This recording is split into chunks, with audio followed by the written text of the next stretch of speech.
लाकूड तोडणारा अनमोल आणि एका परीची गोष्ट. दूर एका जंगलात एक छोटंसं गाव होतं आणि त्या गावात अनमोल नावाचा एक लाकूड तोडणारा व्यक्ती राहत असे. दररोज जंगलात जाऊन अनमोल लाकूड तोडत असे आणि अशा प्रकारे तो आनंदाने जीवन जगत होता.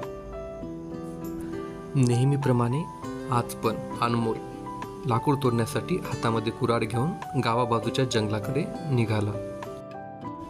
काही अंतर असेच जंगलामध्ये चालत गेल्यानंतर अनमोलने लाकूड तोडायला सुरुवात केली.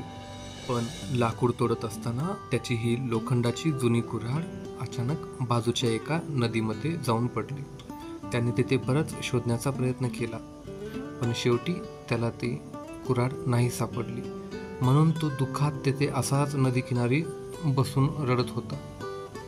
त्याला तसे रडताना पाहून तिथे असलेल्या एका छोट्या परीला त्याच्यावर दया आली आणि ती परी अनमोलला येऊन बोलली की, हे माणसा, तू का बरं असा उदास बसला आहेस? यावर अनमोल म्हणाला, माझी एकमेव कुऱ्हाड या नदीमध्ये हरवली. हे ऐकून परीने पाण्यात एक डुबकी मारून एक कुऱ्हाड बाहेर काढली आणि विचारले, सांग बरं, ही आहे का तुझी ती सोन्याची कुऱ्हाड? नाही नाही, ही माझी पाण्यात पडलेली कुऱ्हाड नाही. हे ऐकून परीने पाण्यात पुन्हा एकदा डुबकी मारली आणि विचारले की, सांग बरं अनमोल, ही आहे का तुझी ती चांदीची कुऱ्हाड? नाही नाही, ही माझी ती कुऱ्हाड नाही. परीने पाण्यात पुन्हा एकदा डुबकी मारून एक कुऱ्हाड बाहेर काढली आणि विचारले, ही आहे का सांग बरं तुझी ती पाण्यात पडलेली कुऱ्हाड? ती लोखंडी कुऱ्हाड पाहून अनमोलने ती कुऱ्हाड घेऊन तो घराकडे निघाला.